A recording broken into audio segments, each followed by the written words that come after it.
Okay, welcome family. Welcome Feel Free TV family. We got another guest today, Joseph Robinson. Mhm. Welcome, brother. Thank you for doing the interview. We appreciate you. Yeah, thank you. Thank you for having me. Okay.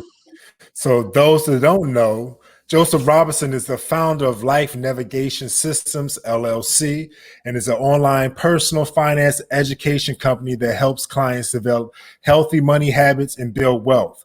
Since Mhm. 1995, Joe has taught hundreds of incarcerated and formerly incarcerated people personal finance, how to develop a wealth mindset, and entrepreneurship. He is the Mhm. author of the nationally recognized book, Think Outside the Cell, an entrepreneur's guide for the incarcerated and formerly incarcerated. He Mhm. is most active on his Facebook Thrive Lives, where he Mhm. publishes videos every week about developing life-changing personal finance skills, which Mhm. include practicing gratitude and detachment and perspective. So Mhm. thanks, brother. Thanks for coming Mhm. on today. We really Yeah. appreciate you. Thank Yeah. you. Again, thank you So for having me. It's a pleasure. great. So just to give a quick little backstory, I'm just giving a backstory on how I know you. Um, Right. we were actually incarcerated together in Sullivan Mhm. Correctional Facility. Yeah. Um, like in a few of my lives, I always talk about like um, how I got through prison, and it was being Mhm. around positive brothers like Mhm. yourself. Right. You know, Appreciate it. so like I did a video talking about like what to do if you ever get incarcerated, stuff like that. And one of the Mhm. things is surround yourself with productive people. Exactly. Okay. Mhm. And you were definitely one of the productive brothers I was Right. around while I was Mhm. incarcerated. Yeah. So, Mr. Robinson, Mhm. let's talk about yourself and Mhm. how did you get to where you are today? A little Mhm. brief Mhm. story. Okay. Okay, yeah, so I'm originally from Brooklyn, from East New York. Grew up in the projects and the pink houses, rough spot. And I say that because it informed, my thinking, my outlook on life, for good and for ill, so to speak. Uh, and in my teenage years, this was during the crack era. It was a crazy, crazy time, and I went from being a star student or A student in school and having aspirations of being an airline pilot. My father was a pilot, even though I didn't grow up with him and around him. He did have that influence on me. So that was my goal. But I ended up getting caught up with making fast money in the mid to late 80s. End up doing a stint on Rikers Island. While on Rikers Island as a teenager, got my GED because I was always, like I said, a good student. I eventually went to college. Soon after I got out from doing 4 months on Rikers Island, well, about a year later, I went to school. Then after that, end up getting my girlfriend pregnant. I'm not gonna give you my whole life story, but end up getting my girlfriend pregnant. I mean, that wasn't the plan, but she got pregnant. Things happen. Uh, yeah, and then that took another detour. So I worked for a little bit. I left school. I left college, which was a big deal for me, and worked a little bit. Became impatient. I was 19 years old at the time, and then getting caught up in, again, making fast money, which led to some years later to my ended up with a sentence of 25 years of life. I'll just say that without getting into the details, right? Mhm. Uh, I was 22 at the time when I got arrested. I'm now 50. I'll be 51. So I did almost 25 years in prison. So I did 24 years and 6 months. From the outset, very early on, like a light bulb went off, and I just was like, this is not me. I'm not with this. You know what I'm saying? I'm just like, I could not see doing all that time, even though I ended up doing just about all that time, but I couldn't see. I knew it wasn't for me. So I knew that I had to really change some things. Now, at 22, of course, I didn't have the roadmap. At that age, you don't really know how to, you don't know a lot. You think you know a lot, but you really don't know a lot. And so, to make a long story short, in 93, three or four, I would say about four, I started reading books about personal finance and business. I would actually go to the library. I was in Elmira Correctional Facility at the time.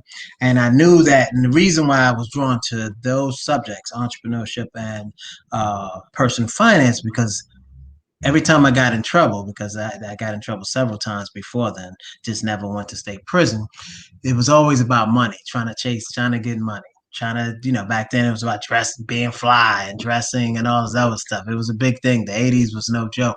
And I got swept up in it.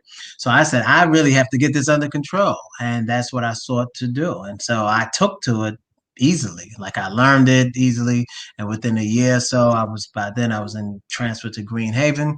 I started teaching in 1995. I was only 25 years old, but I started teaching Wow. people twice my age, teaching them personal finance. And I got better and better over time. I actually invested while I was inside until the prison authorities told me that I can't do it. But I had mutual funds and all this other Yeah. stuff.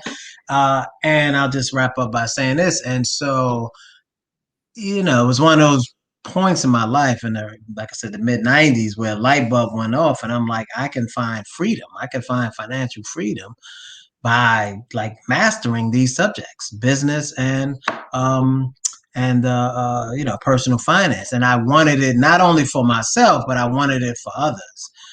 So and that's what I've been doing ever since. So that's just kind of like a background. I can give so much detail. Great. So one thing I remember about you is when I came to that facility, Sullivan Correctional, you already had a program going on, Yeah.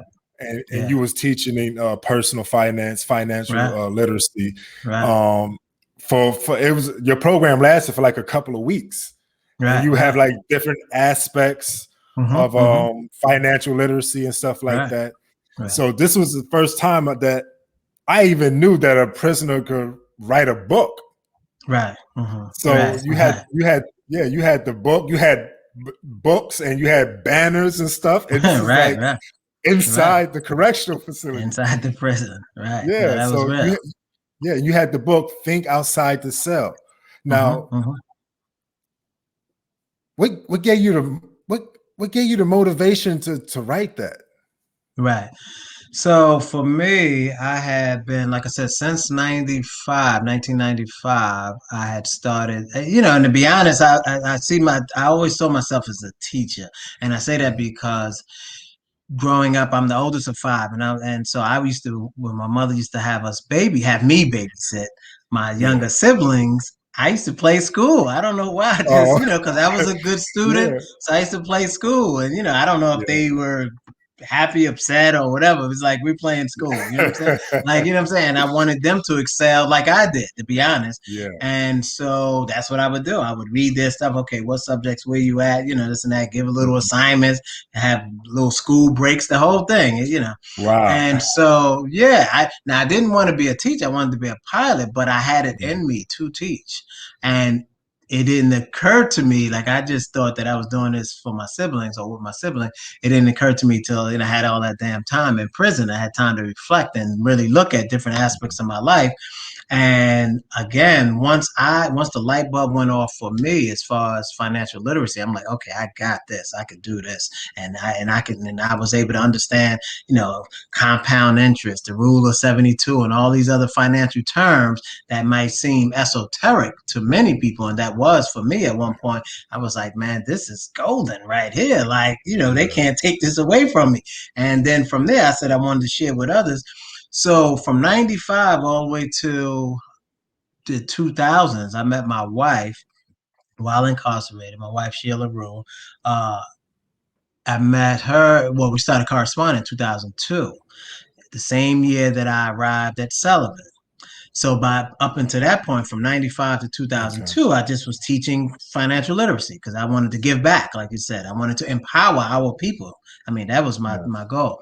And so once she came into my life, as years went by, I still continued to teach classes. I had Steve Mariotti, the founder of the Network for Yeah. Teaching Entrepreneurship.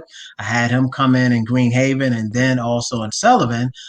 We had, Sullivan was special. I would have to say that It because I was was. able to get a lot done in that place, in that facility, unlike any other place in terms of prison. Like you said, we created Think Outside the Cell week. I had a whole week, Exactly. like Yeah. based off of Kwanzaa. I use the Kwanzaa as I'm an Okay. entrepreneur. So all these creative ideas came up, and I just was going for it. Like, yo, this is what I want to do. I built a team because it's not about me; it's about team. That's why Mhm. my friend Jamel and a whole bunch of other people just brought people, competent people that was serious. And but going back to your question, the inspiration for writing the book though was we had people who continually ask outside of class, they have business questions. Yo, I'm trying to write a book, or I'm trying to do this and that. And I would, obviously, give Mhm. them advice. But then the light bulb went on. I said, man, I need to start getting paid for this. You know what I'm saying? To be honest. So that was part of it. And I said, I can reach more people beyond just the prison that I'm in. You know what I mean? So I was like, okay, Yeah. I'm going to write a book. And I'm one of those type of people, and my mother always told me this: if whatever you put your mind to, you can achieve. So I just did it. I mean, I'm not trying to be funny, it was work. And I Yeah. will say this: I would not have been able to get it done without my wife, because she was Mm. instrumental. We had to. I mean, I'm in the joint. I'm in prison, so Yeah. So yeah, so I wrote pieces. I hand wrote it, sent it out to Mhm. her. She would type it up, send me editing suggestions. I would wait, and we went back and forth for like over a year, and then we published. Set up a publishing company and the whole thing. I mean, put your mind to it. I mean, that's it for me. Yeah, yeah, Wow. yeah. So that was it in a nutshell. Yeah. I brought a copy of it, so So the guests can see. Yeah. how great is it to have? Oh yeah, definitely, and that's how I remember it too. Right, So right. how instrumented how instrumental is it to have someone on the outside, Hmm. Oh yeah.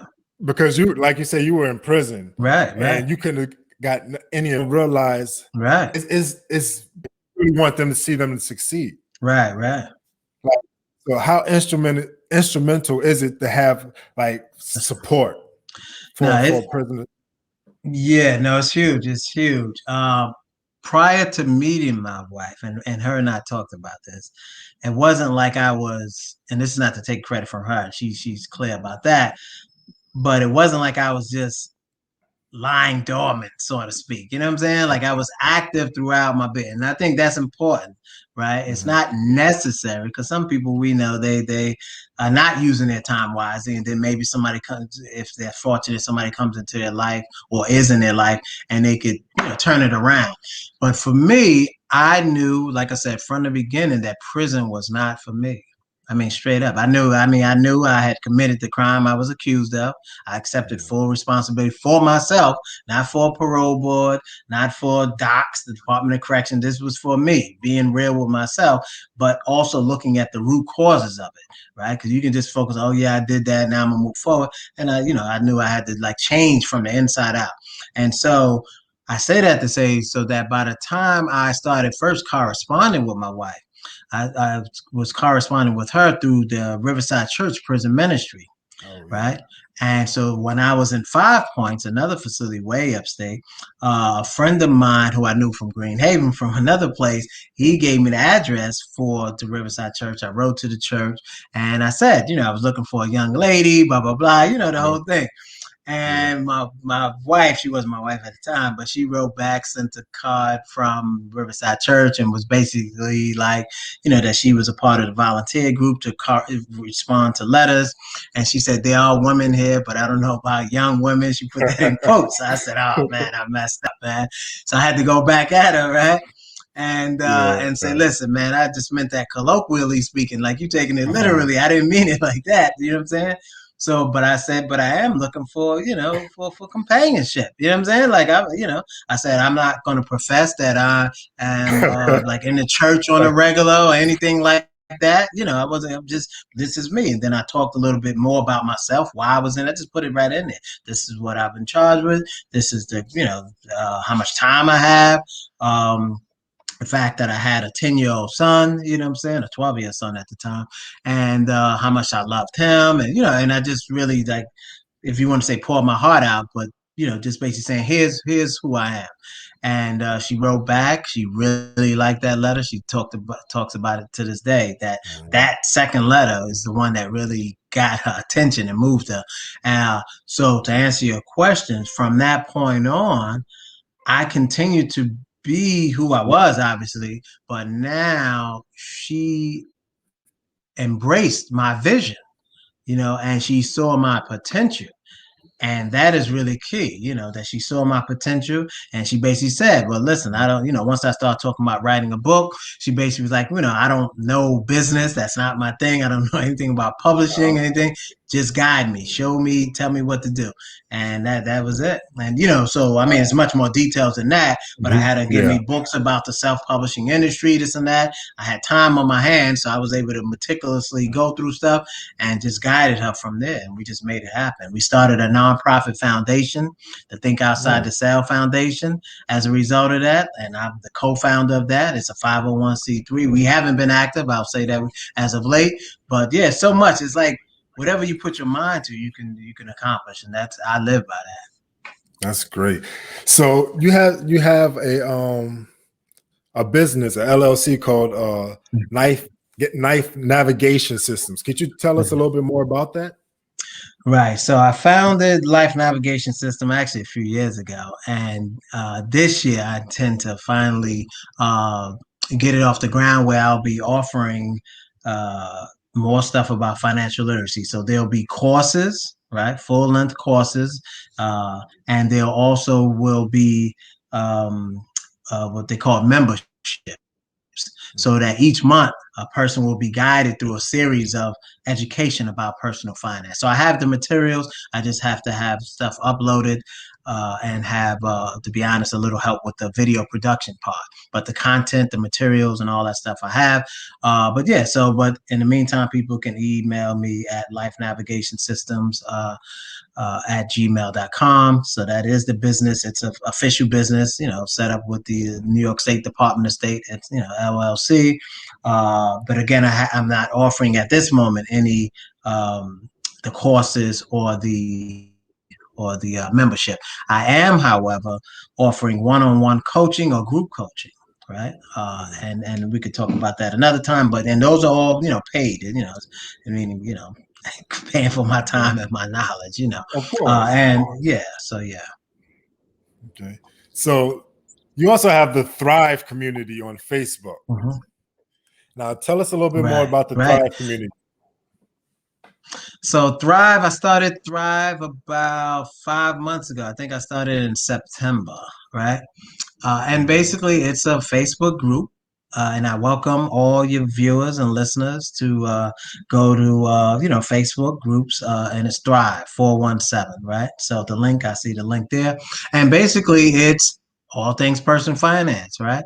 And so, but a part of person finance, a big part of person finance, is having the right mindset. Right, because a lot of us, we want money, or some of us want to be rich, or we just want to pay bills on time. We want to get our credit together, stuff like that. And all those things are fine. At the end of the day, the foundation of it all, the seed, right, is I would say the seed is the vision, the idea. The soil in which all of that will flourish or not flourish is the mindset. So we talk about having the correct mindset. I go on live every Monday from 12:30 to roughly about 1 o'clock. But I also twice a day at 7 in the morning and 7 in the evening. I also post videos and other resources dealing with personal finance. Again, and it's intended for people who are directly or indirectly impacted by the criminal justice system, but it's open to everybody. But I want to make sure that people who have gone through the system or have a loved one who's gone through the system, that they don't feel closed out of this information. I'll give you a good example. Recently, it was all over the news, the thing about GameStop. right? Yeah. GameStop, yeah, Yeah. right. It was all over. People, so now I got hit up. A couple of people sent me, a text message. Yo, how do I get in? How do I get in? Mhm. Everybody want to make this fast money. That's not my approach. I can tell you that. So I Okay. don't talk about making fast money in the Thrive community. My goal is I'm an investor. I'm a long term investor. There's a difference between investing and trading. So you can day trade all day, or even if you trade like you buy something now and then 2 weeks later you sell. I don't do that. That's not for me. So I Mhm. focus on long term investing. And so I have individual stocks, about 15 different stocks. I have Zoom. I made a nice amount of Zoom. I'm still invested in Zoom. So in just Oh, a okay. matter of about 4 or 5 months, I'm up 200 and something percent just on Zoom Wow. alone, for example. That's a good investment. I like to think It that is. I'm making money while I'm sleeping. That's the, what I'm saying? So that's the Exactly. key. We got to get from, and I'm going to say this, this is really important, right?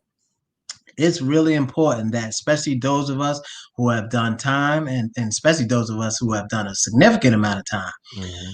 we can't be thinking about, it's good to have a job, obviously, right? But we can't be thinking about working for the rest of our lives. At least that's how I feel about it, right? That's Um, true. and I say that because often, I use myself for example. So after doing 25 years, I came out at 46. I'm now 50, going to be 51. I do not plan on working beyond 60. Now, I don't hold it against anyone who does, you know what I'm saying? But I don't, Mhm. because my thing is I spent half my life in prison, meaning in one Right. stretch, half my life. So now I want to live out the rest of my life, with my wife, with my family, and doing the things that I, enjoy. So my point is, one way to enable that is through entrepreneurship, and another way is through investing, and investing in either real estate or stocks and bonds and stuff like that in the market.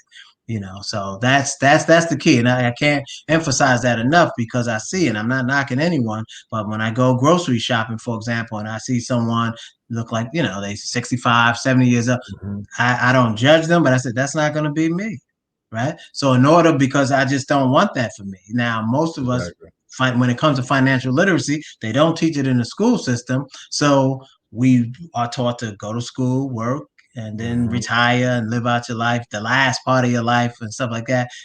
So anyway, I can go on and on, but the whole point is that in the Thrive community, it's a community. It is that. So we want people to share information too, but it has to be relevant to personal finance. I've had to delete certain things that people have posted because they're promoting their own agenda and stuff like that. I encourage them to send it to my personal Facebook page, but not Thrive. Mhm. Thrive is about all of us making money and having financial Mhm. freedom. Okay, great. So, being that Thrive is about financial freedom, Mhm. what advice would you give someone just coming home from Mhm. incarceration? What Mhm. advice would you give someone? Yeah, well, as it relates to money or just in general, because that's As two far different as things. true, as far as the money. Okay, so as far as finance, the one thing I would say is, and I'm sure you can attest to this too. For one, people really have to adjust. I mean, they will adjust, but it's a shock of the difference between how much things cost, let's say in commissary, for example, and then you come out here, it's much more expensive.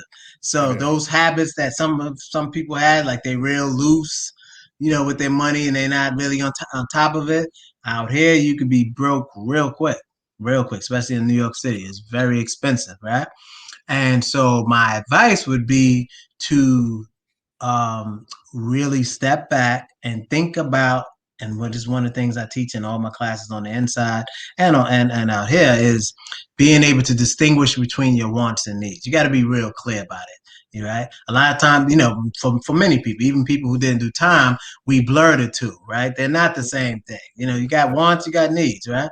And so they need to be very clear out about it and focus on what I call mindful money, right? So you got to be Mhm. intentional and deliberate when it comes to money, right? And be clear about not only distinguishing between wants and needs, but also having a plan. Like just having a plan. Simple. And when I say plan, I mean starting with a budget. right? In the same way that, men and women in the joint, if you only got $100 in your account, then that's all Yeah. you got. And you We got got a to make budget. that work, right? You got to budget Mhm. it. We don't call it budgeting, but that's what people do. Now, some people do it poorly and they got to wait till they get paid, whatever little, Mhm. pennies they give you on the inside. The concept is the same though out here. It's just that the stakes are higher, right? Whereas on the inside, if you got no money in commissary, and I'm not trying to be funny here, you got housing. You're still Mhm. in prison. You're still Yeah. in the joint. You Out still here, gonna if you spend your get money, today. you still got your bed. You still got, it's not good Yeah. living. I just want to make sure, man, make the listeners clear about that. Yeah. But housing is covered.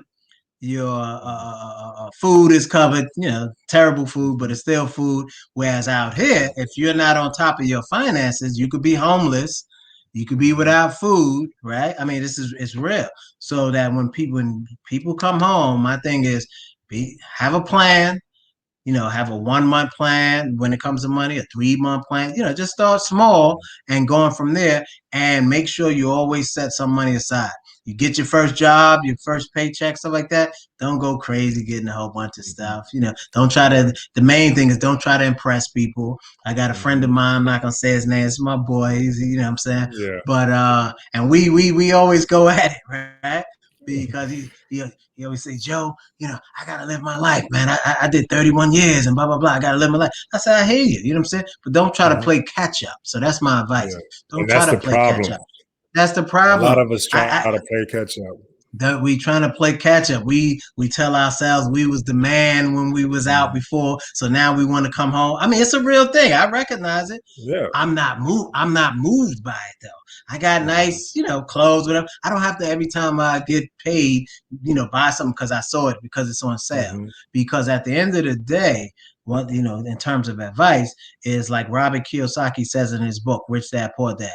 We need to be able to distinguish not only between wants and needs, but Mhm. between assets and liabilities. Right. And most Exactly. of the stuff that we spend our money on is liabilities. It's things that in terms of cash flow, the cash flow is going away from us. I like money coming to Yes. me. I like to, see myself as a money magnet.